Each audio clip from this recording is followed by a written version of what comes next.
If you're gay, then you're gay. Don't pretend that you're straight. You could be who you are any day of the week.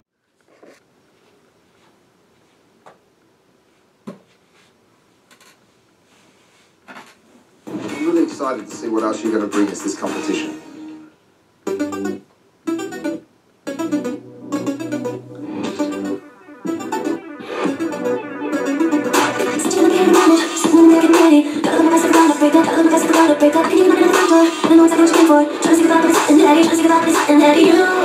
Touch me and it's like get down and get down and get down and get down. I'm telling you, let's just give it up and get down and get down and get down. So come on, won't you give me something to remember? Baby, shut your mouth and turn me inside out. Even though we couldn't last forever, baby, you know what I want right now. Hit me one more time, it's so amazing. How you shook my world and flipped it upside down. You're the only one who ever drove me crazy. Cause you know me inside out. Inside out.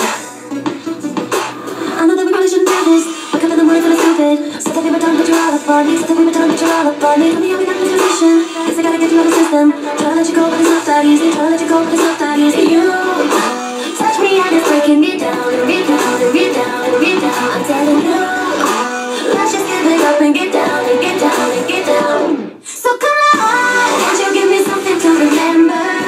Baby, shut your mouth and turn me inside out.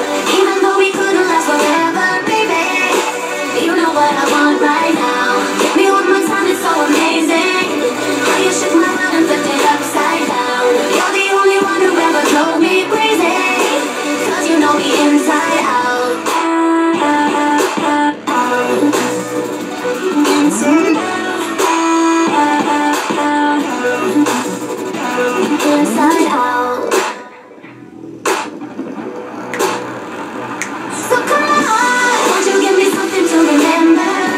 Baby, shut your mouth and turn me inside out. Even though we couldn't last forever, baby, you know what I want right now. Hit me one more time, it's so amazing. How you shook my world and flipped it upside down. You're the only one who ever drove me crazy. Cause you know me inside out.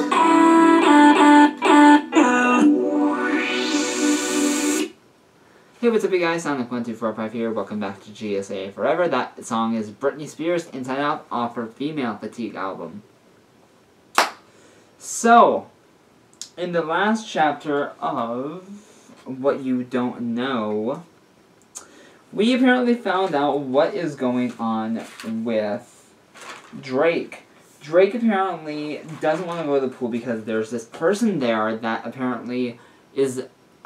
we don't really know exactly what's going on between them two, but he must have done something that was off screen that we did not read that happened to him. I don't know if it's exactly the boy that kissed. I don't know, but the boy's name, there is a boy and his name is Aaron. So I'm not sure if that's the same, if that's the person we're talking about. It probably is.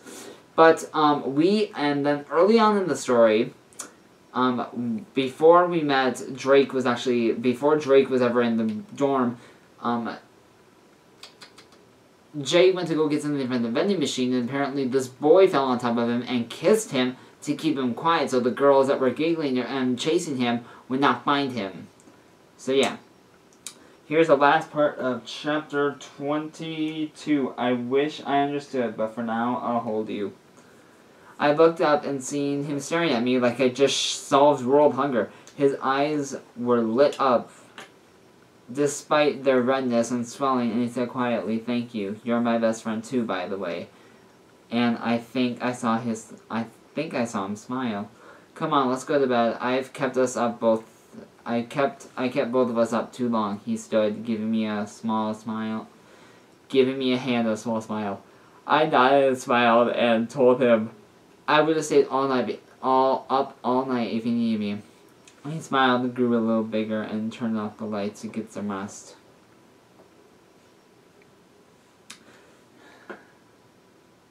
Chapter 23. Stacks of CDs and a stuffed animal.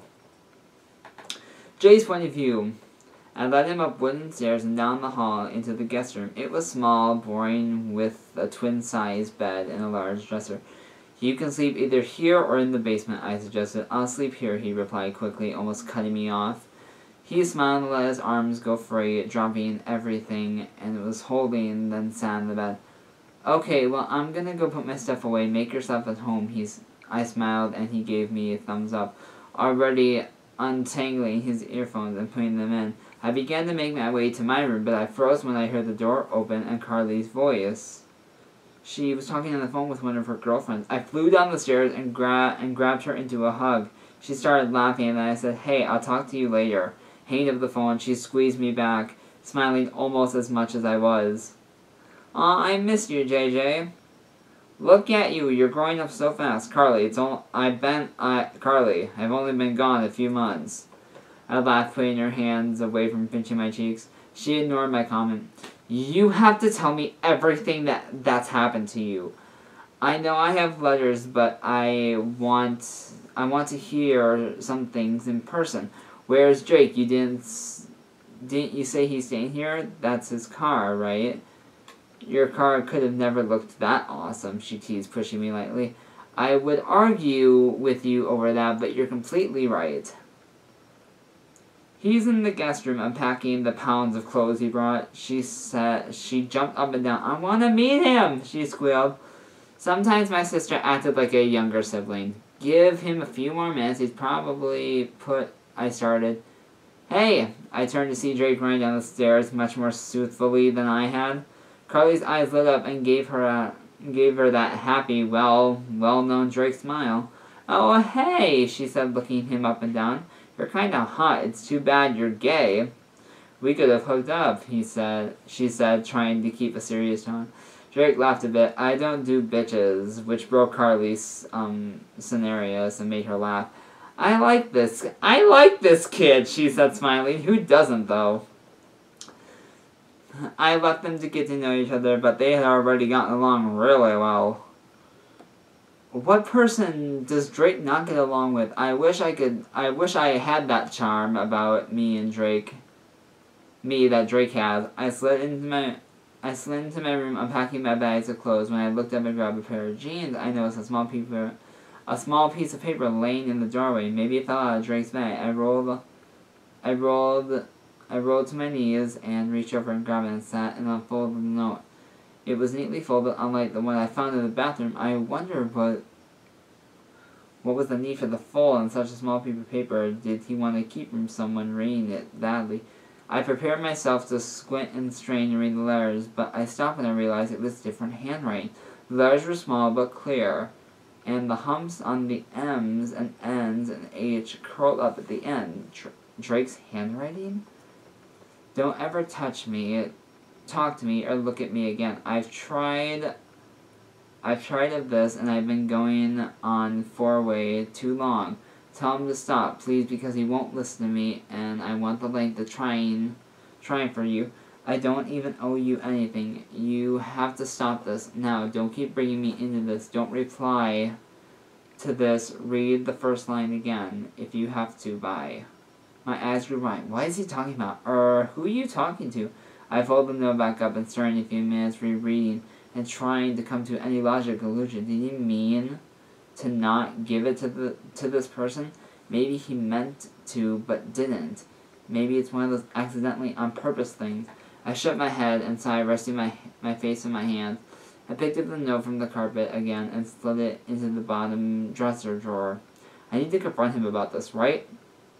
I jumped when I heard someone knock on my half-open door. Hey, Jay, my aunt swung the door open, obviously too excited to wait for a reply. After the knock, I gave her a quick smile and glanced over at the clock, wondering if she got off work early. I couldn't remember the last time that happened. She noticed and laughed sweetly, saying, I know it's only 2, but I was going to get off early anyways because it's Christmas break, and I asked for an earlier leave so I could be here when you got home. She smiled at me and making her way over to me. Soon she had me in a tight hug. You didn't have to do that, I smiled, hugging her back. I'm really glad you came home early. I missed you. It always felt nice hugging her because she was a little taller, so I could easily hug her around her waist. She laughed at my response, saying, Jay, it's okay. I'm quitting soon anyways, once I find a job once I find a job at the children clinic. Oh yeah, I said, pulling away softly. Carly told me about that. Wait, did you meet Drake while you were downstairs?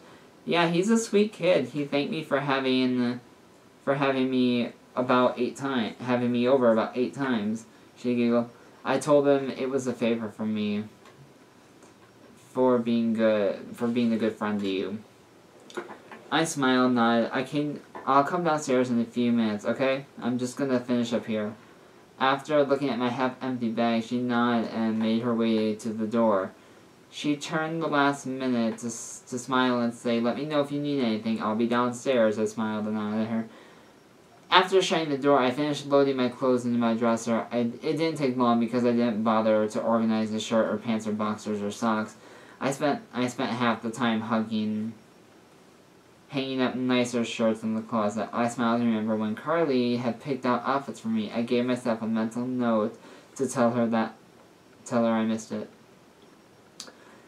I turned out of my room and walked down the hallway. Drake's room caught my attention on the right, stood in the doorway folding his arms, and admiring how his personality entered the room within minutes, walking through the front door. As with the clothes in his bags put away, one of the dresser drawers hung open enough so I could see stacks of shirts, but it couldn't possibly be folded any neater. On top of the dresser was a small CD player, and next to a decent stack of CDs. Drake and his music addiction, he had brought his own blanket, apparently. Had it draped over the bed, adding more color in the room. Sitting at the head of the bed was a stuffed animal. It was a striped kitten that first mistaken for a ball of fluff because it was so furry. On the nightstand was a pile of Sharpies he doodled on himself a lot. And on me, too, when I was feeling nice enough to let him. My eyes continued to glide over the room, and I kept wondering, where was he keeping the candy? I turned my head to the right and nearly had a heart attack when I saw Drake standing in the doorway right next to me. Like the room? He grinned, pretending that he didn't see me jump. He walked past me and pulled out a bag of Twizzlers underneath the bed. Ah, that's where he keeps the candy. He saw me and smiled my own thoughts and smiled back at me, probably figuring out I was thinking after sticking a Twizzler in his mouth. My smile faded, though. The autistic note I found crossing my mind. I have to confront him about it eventually, right? Or maybe I'll just hint at it. I walked over and sat next to him on the bed, crossing my legs. He ripped the Twizzler in half with his teeth, then met my eyes. What's up? Drake usually says instead of what's wrong. I'm not sure why, but it made it easier to talk about whatever it was, though he would always stare at me, too. I smiled at his beautiful eyes and then meeting mine, and let out a small sigh. Can I ask you something? Oh. What do you think? What do you think Drake is gonna say? What do you think the question is going to be? Do you think Jay is actually gonna ask Drake about that note, or will he make up something crazy and hint at the note? Let me know in the comment section below. And I hope you guys have a great day, and until next time, gay is okay, just ask the GSA. Mwah!